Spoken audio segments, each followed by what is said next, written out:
Good afternoon and welcome to the March edition of the Divorce Support Club with me, Claire Macklin, and Emily Green from Walker Family Law. We are here to provide more than just the legal. So we're here to provide emotional as well as legal input into your divorce so that you can move through that with confidence and clarity. So I'm Claire Macklin. I'm a breakup and divorce coach, and I work alongside Walker Family Law to support their clients. And Emily, would you like to introduce yourself, please? Yes. Hi. So I'm Emily Green. I'm a family solicitor at Walker Family Law. I specialise in the divorce, finance and children team. I qualified in 2005. So yeah, that's me. Thank you very much. So today we're going to talk about how to tell your children that you're separating or divorcing. Um, and this is something that I talk about a lot with clients. I suspect Emily talks about it a bit less with her clients because this is very much often an emotional thing that people need to go through right at the beginning of a separation or divorce. It's never going to be easy to tell your children that you're separating or divorcing, and it can cause massive anxiety for even the most resolute and sure parents who've made a totally, firm decision. It's really normal, really natural to feel some sort of level of guilt around the pain or hurt that your children might feel as a result of your separation. And it's normal to be anxious about getting it right. It's normal to be worried about finding perhaps the words. And it can be even harder if perhaps you're in a situation where maybe you're feeling overwhelmed and emotional yourself. Perhaps you don't want the divorce and you feel it's been thrust upon you. Perhaps you're still in shock at this moment in time, and now suddenly you've got to talk to your children about this when you haven't really come to terms with it yourself. Or maybe you feel that one of you is to blame for the separation. Perhaps you feel betrayed. You may also have very different views to each other on why the separation is happening. Um, and sometimes for some people, telling the children makes it very real. And this might be the first time that you've almost got to acknowledge that this is happening, and perhaps you just don't feel ready for that yourself yet. So we totally understand this can be a really challenging conversation to have to prepare for, especially when you add to that some of the fears that people have around their children and divorce anyway. So, fear that divorce will damage children, or that single parent children from single parent families do worse at school, or that there's maybe a fear that your children will resent you for this or blame you. And of course, your ex-partner may be feeding into some of this sometimes. I have clients whose ex-partners say things to them, things like, this is going to ruin the children's lives, or perhaps you're afraid of losing contact with your children. Um, the first thing I'd say is that all of these fears and assumptions, they're not necessarily true. There is another way, and you can do this in a sensible, empathetic, um, and supportive way for your children. One of the first questions that I'm often asked is, do I actually have to tell my children that we're getting divorced? And I remember working with a client once who really just didn't want to tell the children. And her husband was often away with work, and she thought, we could just carry on like that. We'll get divorced, and the children don't even need to know. But you do need to talk to your children about your divorce because um, if you don't, then children start to make up their own story. And I know that sometimes you might not know what to say, and then it makes it difficult and you kind of put it off. And maybe you don't say something because you don't know what to say and you end up saying nothing at all. But the problem, as I say, is that you leave your children then having to work out what's happening for themselves, and then they'll write their own story. And their own story around it is likely to be full of confusion. It's likely to be based not on fact, but on mistakes, on assumptions. Children are really intuitive, so they will absolutely know that there is something amiss or that something has changed. They'll often sense it, and they'll write a story that isn't based on logic or reason or fact. And often their explanation will put themselves centre. They might think mum and dad are splitting up because I'm too naughty, or because my brother and I are always arguing, or even worse, they might think my mum and dad are splitting up because they don't love me anymore and I must be bad. So the logical conclusion that they come to is that they are somehow responsible. And following that feeling of responsibility, they may also then feel that they can change the situation, that they can somehow fix it. Um, these actions probably won't be consciously planned or consciously decided upon. They fundamentally come about as a result of children trying to stay safe in their subconscious. If nothing changes, I'm safe in my familiar environment. So you might hear your children saying things like, if I'm really good and I keep quiet and I do all my homework and I don't argue with my brother or my mum or my brother or my sister, then mum and dad will stay together. Or if I'm really, really good and well behaved, mum and dad won't have anything to worry about or argue about, so they won't split up. Or they might do the opposite and they might start getting into lots of trouble at school or act out in a way that they haven't before, which gives you a common problem to work on together. They might ask, and I've seen lots of clients have this happen, they might ask to do lots of things all together. Can we all go out for dinner? Could we all go to the football match on Saturday? Will you both come to watch my assembly this week? And they're trying to create situations in which you have to interact or cooperate. And they might also develop some physical symptoms. So they might suddenly start suffering from stomach pains or achy legs, or they might decide not to eat, thinking if I'm ill, if I'm sick, mum and dad will have to stay together because they'll need to look after me. These are massive burdens for children to carry when we don't explain what's happening to them properly. Um, Although children are remarkably resilient, they adapt to change when their environment is stable, when the environment is supportive. So giving them a really simple, honest explanation without blame for why things are changing will really help them to reconcile it in their minds. So today we're going to look at in detail really about how to tell your children whatever age they are. So I thought it'd be good to start with some kind of general do's and don'ts. And I think Emily, you can chip in over some of this as well. Um, First off is to plan. So plan what you're going to say. You know, this isn't a conversation to have off the cuff. Plan to have the conversation at a time when you're not going to be interrupted, when you don't have to rush off somewhere. You know, you're not between two sets of activities, or they haven't just come in from school and they're desperate for a snack. Choose a neutral time as well, not, 2 days before somebody's special birthday or, that kind of thing, so that that date is then forever associated with this news. If you can, talk to the children together and present a united front with your partner so that you can reassure the children that although you may not be married anymore or you're not going to be married anymore, you are still their parents. And I talk about this a lot with clients, separating your ex-partner as your ex-partner in your mind from your fellow parent in your mind. Previously, those two roles have been all kind of bound up into one. Now they need to be separated out, and you're kind of forging new relationships in both of those areas. So keep them separate in your mind. However, both of you do need to be able to manage your own feelings when you're talking to the children. So if that's impossible, if you really can't do that, perhaps you can have a conversation with your ex-partner about what both of you will say when you speak to the children independently. If you have separate conversations, it's still going to be beneficial for your children to hear the same information from you both. And then thirdly, keep it simple. So keep it as simple as you can.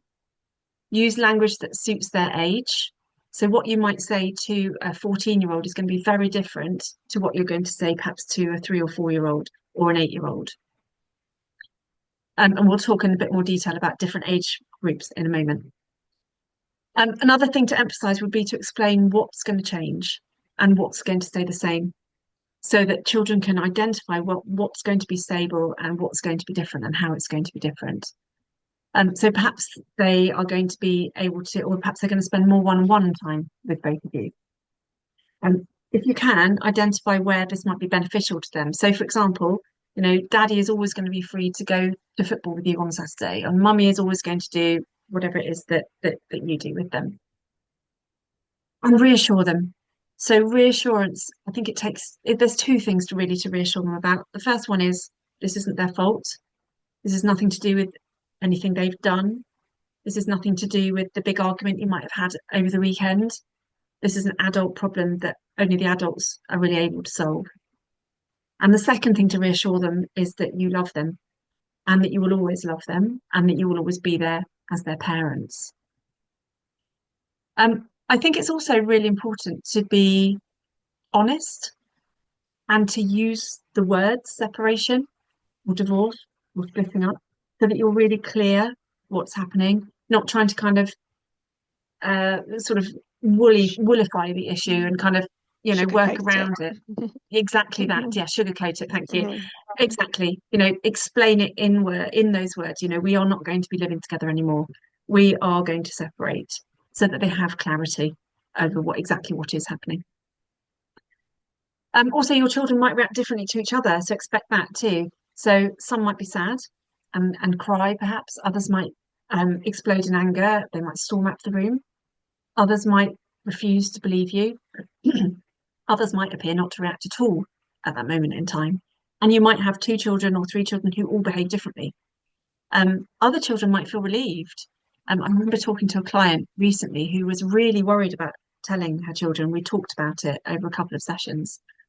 And when she or her and her husband actually had the conversation, the children said, "Oh, thank goodness, why did it take you so long?" So the children, they are aware of what's happening, and you might be surprised by their reaction. Do also allow time for questions. Um, make sure that you say to them, if you've got any questions, I'm here to answer them. I might not be able to answer them all. I think you need to be honest about that, but I'm always going to listen to your questions and answer as honestly as I can. And then be aware of your body language. So over 90% of our communication is in our body language and our tone. So the way that you are sitting or standing, and the way that you are, the tone of your voices when you're talking about this, and the way that you're reacting or interacting with your ex-partner will come across. So practice, practice, practice. I often do role play with clients around this. I don't know if you've got anything to add to that, Emily, but I think you've covered all my points, Claire. So for me, when a client comes in and speaks to me, we as family practitioners don't often get asked the question, how do I speak to my child about a divorce? It's already happened by the time usually that we get to speak to a parent. I think it's really important to highlight telling the truth and being honest and putting it in a simplified, age appropriate way for the child involved. Acknowledging that change is going to happen and what that might look like, and being honest if you don't know what that's going to look like at the moment, but acknowledging that changes will happen so that they know what's to come. Listening to the children, I think, is one of the most important things. Listening to them, listening to their worries, and validating that their feelings are normal and it's okay to feel that the way that they feel, and reassuring them. The reassurance is what obviously children need in these types of situations. They're worried, they're not sure what's going to happen next, things are going to change for them. There may be conflict involved and they don't know if they're going to see the other parent. So it's reassuring the child to know that the parents will work this situation out. And as soon as they know what that will look like, it's letting the child know that that information will be given. I think as a family practitioner, it's really important to say avoiding blaming the other parent. That can have a real impact on a child, and lots of times in court proceedings we will actually draft into orders that no blame will be given, derogatory terms about another parent won't be used, because quite often the children, the feedback is that the child is becoming harmed.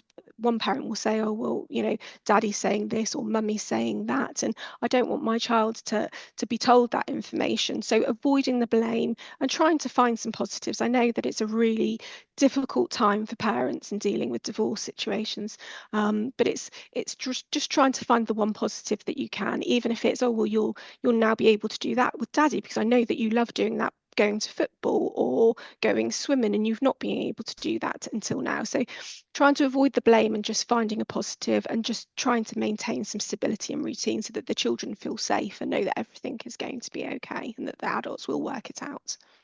brilliant. Thank you, Emily. Picking up on that point you were making about blame there, Mm, however old the children are, mm, there are things that they don't need to know. yeah, absolutely. It's really important to remember that you're talking about their other parent here, the other person who's 50% responsible for their being in Mm, the world in the first mm, place.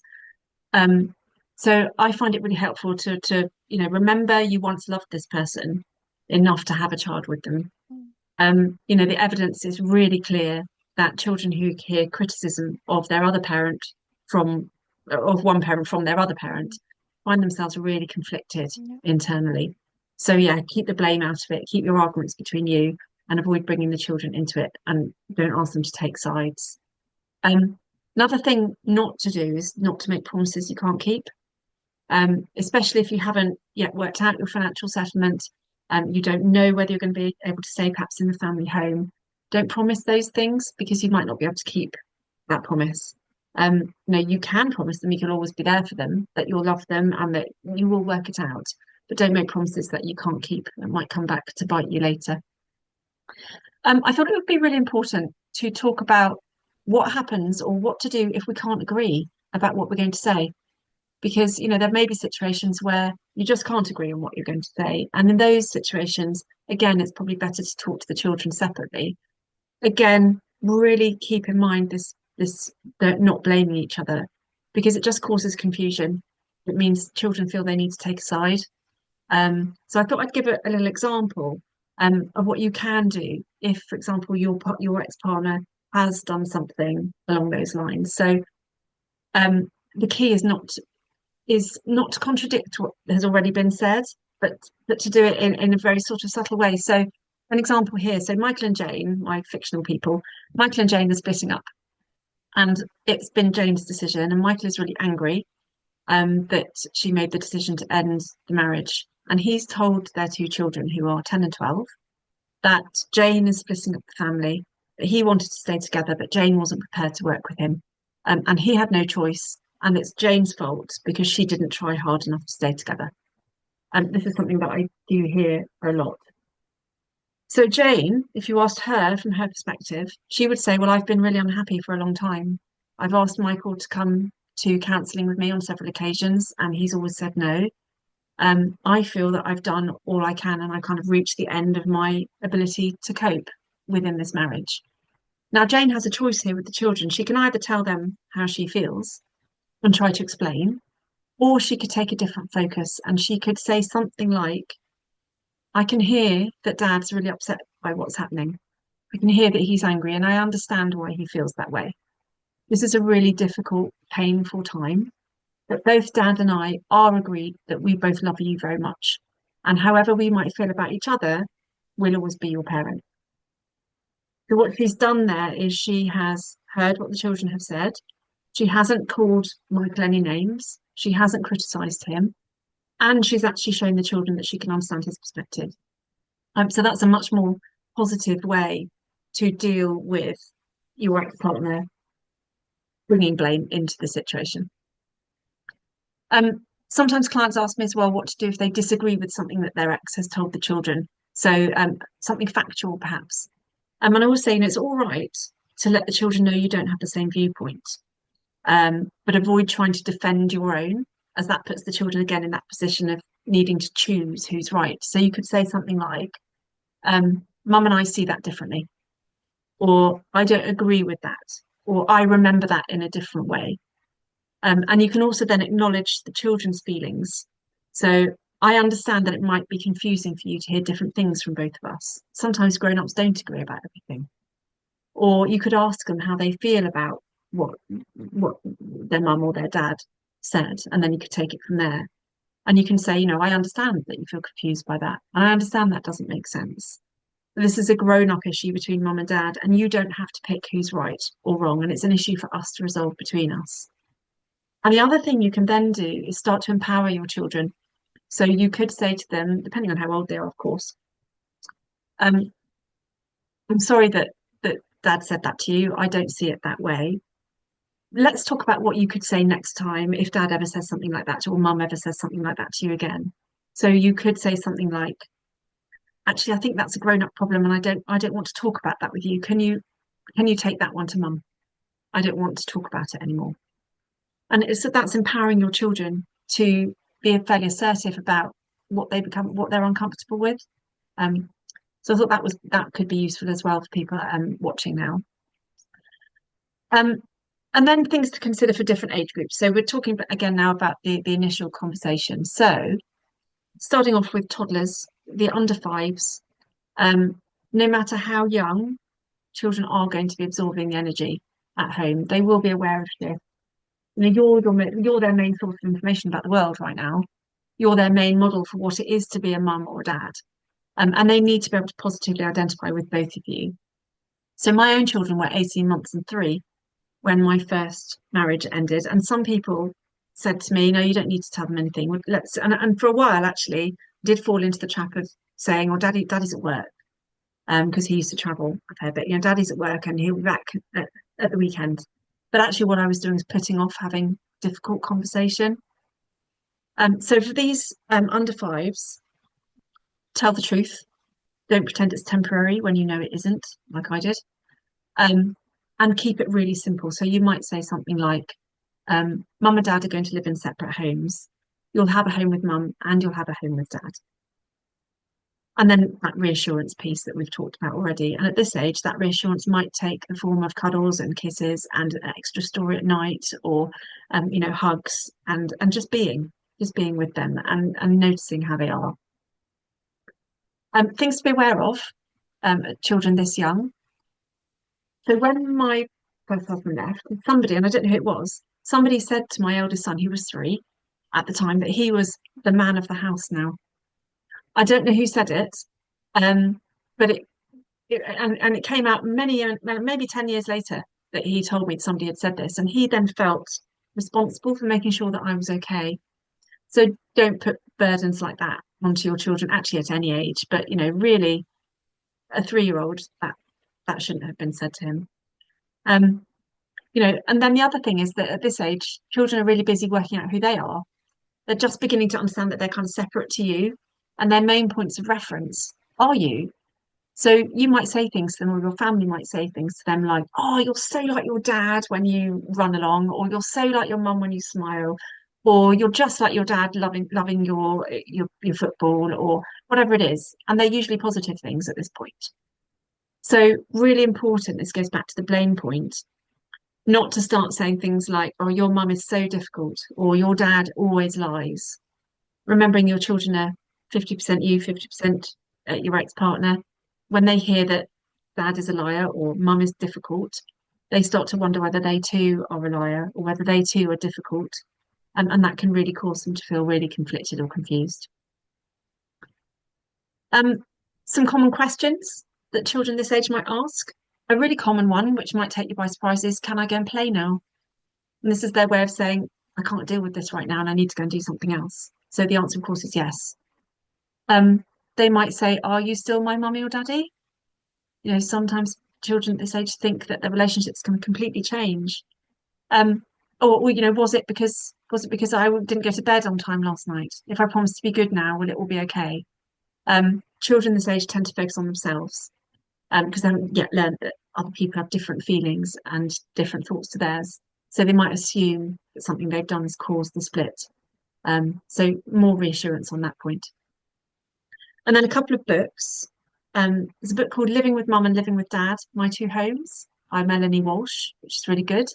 And Two Places to Call Home by Phil Earle. And those are a couple of books that are really good to share with your children. Um, and then there are all sorts of other things that you can do. And I think, Emily, you've got something perhaps that might be good to share now. Yes, yes, I have. I have a worry monster.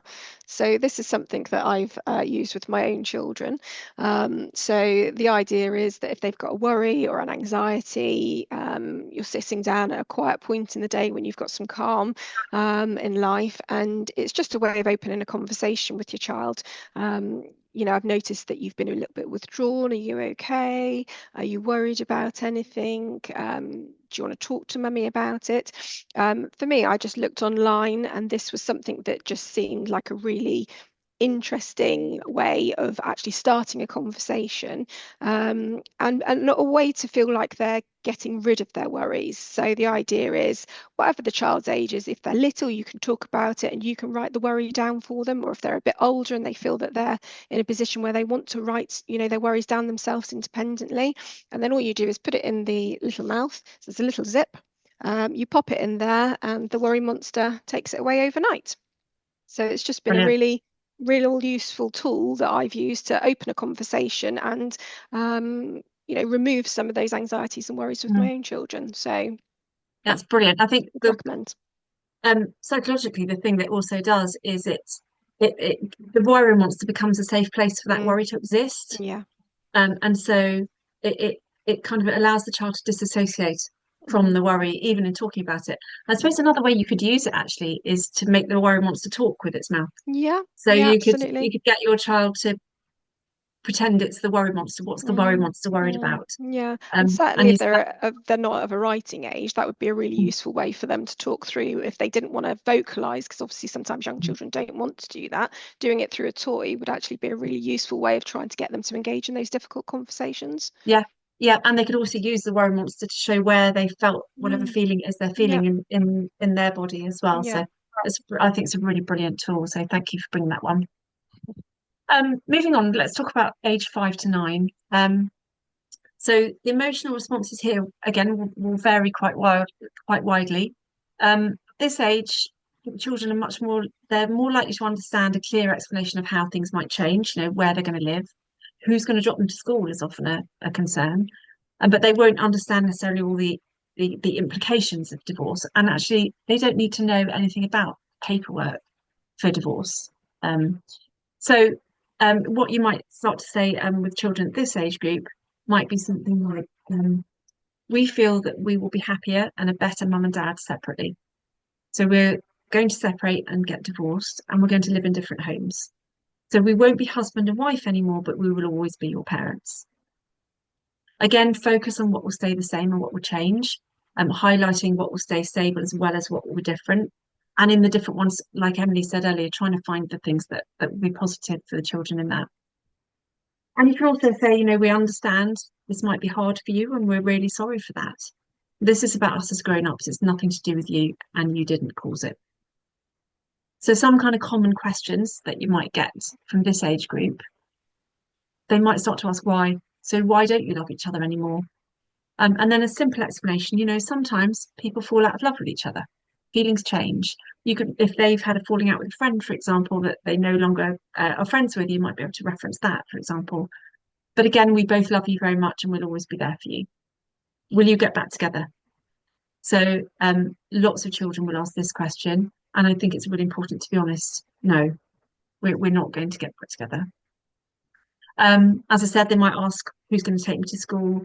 I was talking to a client this week whose child was worried about what happened if she left her teddy behind between the two different houses. So reassure your child that, of course, you'll be able to deliver that teddy across or whatever it is. I had another client once whose 7-year-old um, was really worried that when she was at daddy's house, she wouldn't be able to feel like mummy was close. So they went out together and bought a special little keyring teddy bear that she attached to her school bag, and that went everywhere with her. And she could touch the teddy and know that she was sort of in contact with mum. Um, Sometimes they might ask about other members of the family. Am I still going to see grandma and granddad? So yes, the other people in your family are still going to be around for you. That's not going to change. And then practical things. So my youngest was really concerned with how is he going to practice his drums, and the old one was how am I going to take my guitar backwards and forwards. What about my computer?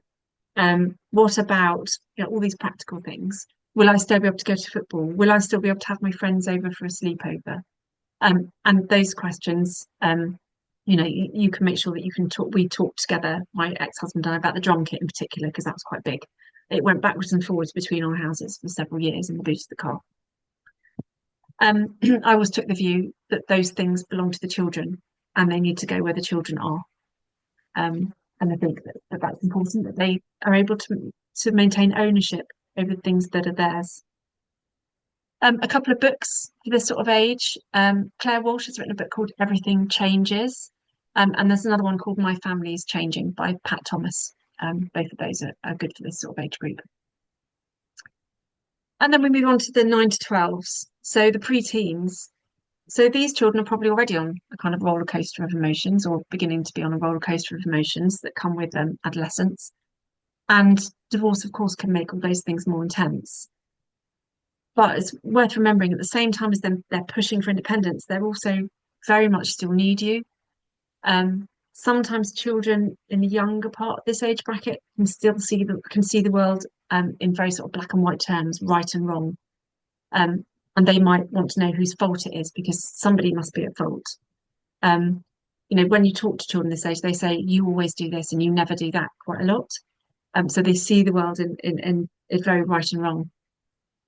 They're also much less likely to accept a very simple explanation and are likely to ask more questions. However, they still don't need to know all the details.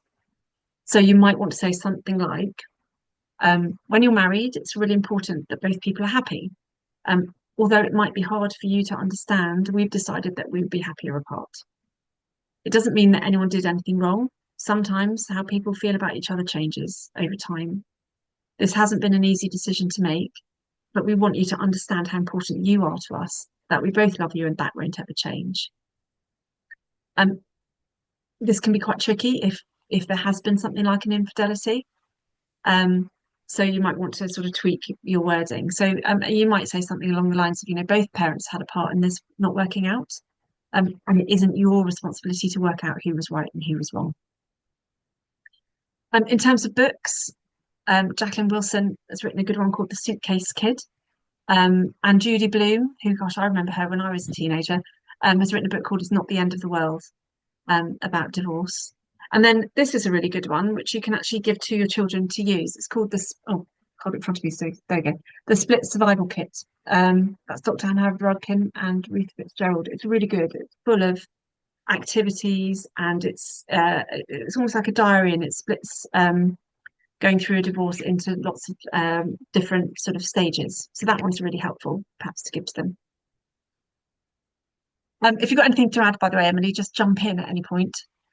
The Um, only thing that I was going to just mention mm, that comes up quite a lot in children proceedings, from my perspective, is the children's possessions. So mm, sometimes there can be quite a bit of conflict about an iPad or a scooter or a bike and who paid for it and what house it's staying in. So I think it's really important to recognise that ownership that you mentioned, so that the items belong to the children, and wherever the children go, those items should pass.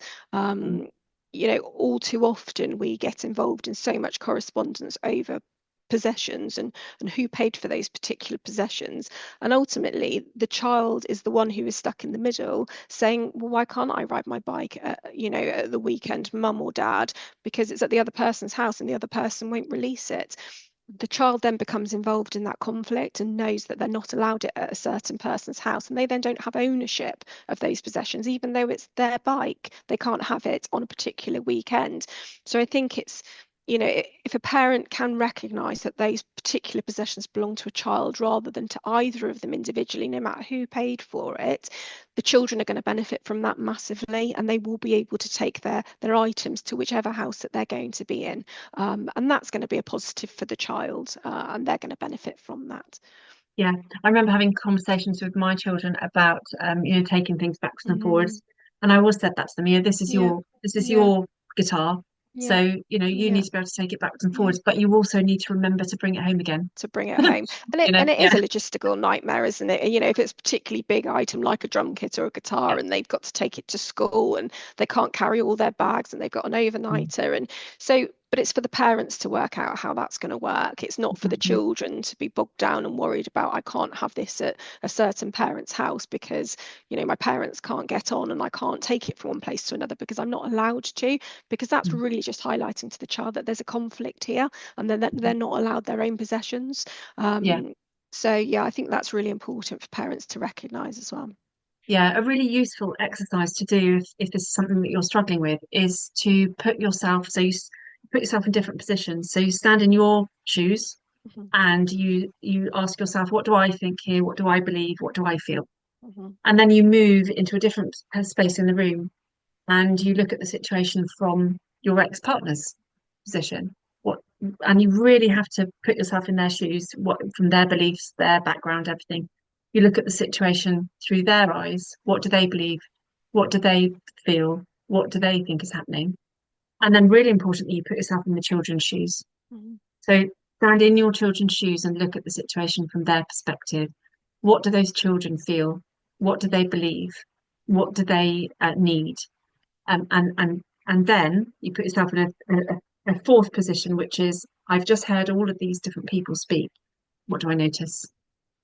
That can be really quite illuminating. You can do that with bits of paper in different chairs, or you can do it with a friend moving around the room, or with your coach.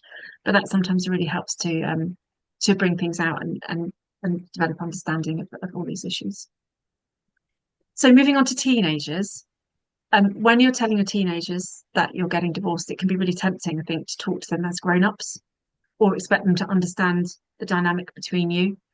Um, so I remember talking to a woman in her 30s recently whose parents had split when she was 17, and her mum had struggled to cope and had really depended on her daughter to look after her, which had been a huge burden, and it massively affected her relationship with her mum on an ongoing basis. So it's really important not to put too much burden on your children. Get your support somewhere else. Older teens are likely to seek support themselves outside of you now, outside of their parents, from their peers. They probably know other people. They've got friends who are in a similar situation, perhaps from their school or other adult figures like teachers or coaches, or even the parents of friends. So all the same things apply that we've said already about what to tell them, but common questions might come up. Might be things like, will I have to move house or school? What will happen to my friends? Will I still see you both? Will I have to move between your houses, or can I just stay living here? Will we still be a family? And sometimes they'll come up with something that you're really not expecting. So I was talking to a client a couple of years ago who they told their 14-year-old daughter that they were going to separate, and she was very quiet and very upset. And then she said, am I going to be adopted? So sometimes children will have a really, really deep set fear that's actually nothing to do with the divorce and is definitely not going to happen, but they're really afraid of it. So making sure that you give space for them to express whatever fear it might be that they have, because sometimes they might take you by surprise. Again, that split survival kit book is really helpful for teenagers. And then lastly, I thought it's worth mentioning adult children, because I think what often happens is if you get divorced when you're in your 50s or 60s or even 70s and you have adult children, you kind of assume they're not going to be affected, but they really are. Um, they might be in their own relationships, and your marriage has kind of been the main reference point so far, whether that's a positive or a negative. And it's going to shake the foundations. Um, they might feel responsible for you and your welfare. So make sure that when you're talking to your adult children, perhaps you tell them that you've got support, that you don't need them to be your support. You've got, your friends or your coach or your therapist and all of those people. Um, and common questions that adult children often ask: were you ever happy? Does this mean that all my memories of my happy childhood are invalid now? And of course it doesn't.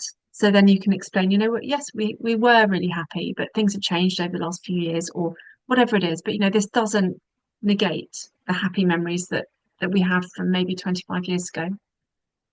And they might also then be concerned about family assets or the family home. They might be worried about things like Christmas and how you're going to work those things out. And of course, they might also ask, are you okay? Um, so yeah, talking to adult children takes as much thought, I think, as talking to sometimes to younger children. And then lastly, just some really overriding points around children. As we alluded to earlier, no, it's not divorce per se that damages children. It's when they're caught in the middle, when they're caught in the conflict, when they're caught between warring parents and they have to make choices between those parents. And of course, we're not talking about abusive situations here. We're talking about, your average family. Um, it's when they're living in an atmosphere of tension and hostility and bitterness and hearing their parents criticize each other that's when the damage is caused. So the conversation that you have right at the beginning of this process is really important, because it starts to set the tone for how you go forward. And a couple of mantras that I used to find really helpful, and that some of my children have found, some of my clients have found really helpful: kids first, ego last, and also love your children more than you dislike your ex. And those two, reminding yourself of those two things can be really important as you have this conversation and as you move through. And then something that's happened in the kind of more legal world, following on from this, we've emphasised the importance in this conversation today about the importance of children being informed and heard and feeling safe in their family, whatever shape it has. And the Family Court has recently issued some guidance to judges um, judges who make decisions on behalf of children where their parents can't agree, encouraging judges to write to children after making those decisions. And I wanted to ask Emily to tell us a little bit more about that, please. Yes, so the guidance came out in February of this year, so it's really recent, and it's called Writing to Children, a Toolkit for Judges. Judges have historically at times written to children in proceedings after proceedings have concluded, but it's not what you would say the normal situation. It's not a matter of course. And the idea is that this toolkit will give judges the framework so that once the proceedings have been completed, a letter can be written to a child to explain what's happened and why it's happened. In all the literature that I've read in the lead up to this today, it's all about the child feeling invisible in the court process, not being heard, not being seen. And as a family practitioner, we never meet the children. We just have the name on a bit of paper, and we're obviously always focused on what's in their best interest. Other professionals in the case, CAFCAS, other court workers, the judge, the child is the primary focus, but we don't know the child. And it's not that they are only invisible in the court process to us, but they themselves feel invisible, so that they don't feel that they're heard. They don't feel that what they're thinking is being considered. And the highlight of this is really showing that that's what children need in these proceedings. They need to have the power to know that they're going to be heard, they're going to be listened to, and the understanding as to why a decision has been made. So all too often, the proceedings happen, the court order is made, it gets sent out. And there's a quote here that's really interesting. You're not even informed of the decisions, they're already made, and that's come directly from a child. So it's given the child at the conclusion of the case it enables them to know not only what has been decided, but why and how their wishes have been taken into consideration. And it's felt that this will empower the child, even if the child doesn't accept the decision that's been made by the court and it wasn't exactly what the child wanted to happen. Having that letter from a judge, they believe will allow the child to have a more of an acceptance of the decision that has been made by the court. And it is hoped, like I say, that this will become the norm. It will be a change in the culture of the family court system, and this will be more routinely happening in the future. So this can only be a positive. The guidelines also in the toolkit can be really helpful for just giving bullet points, not only to judges, but to parents. So when you're navigating, how am I going to tell my child something? How am I going to explain what's going to happen? There's a really useful toolkit that can also be used not only by judges, but the language can be used and help parents to explain to the child what's happened and why it's happened. At the moment, the parent at the end of a court case will get the court order, and each or one of them has to decide how are we going to explain, what has happened to the child and what is the outcome of those proceedings. And it's really difficult, isn't it, to say, we've had this potentially 7 to 9 months court process, and all that time that's been happening, this is what the outcome is, but not having the tools to be able to explain exactly why it has happened, so that the child has that understanding. And the purpose of this is to give the child the knowledge, the understanding, so that even if they read it at the time and think, okay, I don't want to know, or they can come back to it in the future, it's just a really useful aid that they can use as a resource to help their understanding whenever they may choose to look or read the letter. Mm. So yeah, When it's I a was, sorry, when I was reading it through earlier, it's mm, really interesting. And what struck me was it caters for children of all different ages, yeah, like we've been yeah, talking about today. So there was an mm, example of a letter which the judge was writing to essentially a baby who was sort of mm, 8 months old, I think, in the mm, example. And the judge was writing a letter for that child to read when they got older, mhm, explaining why the judge had made the decision that mhm, he or she had. And then there were other ones, writing to children who were 14, 15, that kind of thing, explaining in really clear terms. mm, And actually, if you read the document, we'll put a link up yeah, on our YouTube channel when we make this go live. You can have a look at it mhm, and get some really good phrases from there mm, that you can actually use when you're mm, talking to your children mm, about what the divorce is going to look like, what life is going to look like going forward, and so on. mm. So I think it's a really, really good Yeah, step forward. it's got some really helpful language in there, so I Mm, would thoroughly recommend it. yeah, really helpful language. I think before we finish, there's one other thing that I think is probably quite important to just say that sometimes you might make a mistake, or you might say something that you think, oh, I wish I hadn't said that. And I know I've done it. Especially when my children have actually said to me, look, can you not talk about this to me? Go and talk to dad about it, please. It's usually something to do with subs for something or something like that. Um, and actually, we're all human. We are human. Sometimes our emotions get the better of us. Sometimes we say something we don't mean. And I think the really important thing here is if you feel you've said the wrong thing or you've said something that you regret, is to go back and say that and say to your child, I made a mistake then. I'm sorry I said that. I will try not to involve you in that anymore. Or whatever it might be, go back and apologize to them. And actually you're then also giving them a really good example of what to do when you feel like you've done something that you wish you hadn't done. So, and then don't beat yourself up. Sometimes we really do make mistakes. I've certainly made mistakes in my co-parenting in the past. And actually sometimes mistakes, if we learn from them, then they can actually even be useful. So I think that's my ending message for today. And I don't know if you've got anything else that you want to add, Emily. I No? think we've covered it all, Claire. Thank you. Think we've covered a huge amount today. So thank you very much to you for that input and for bringing along the worry monster in particular. He is really cool. And thank you for those people who are watching. And we'll be back next month with more from the Law Support Club. If you need any support or advice about anything that we've covered today, please do get in touch with Emily or myself.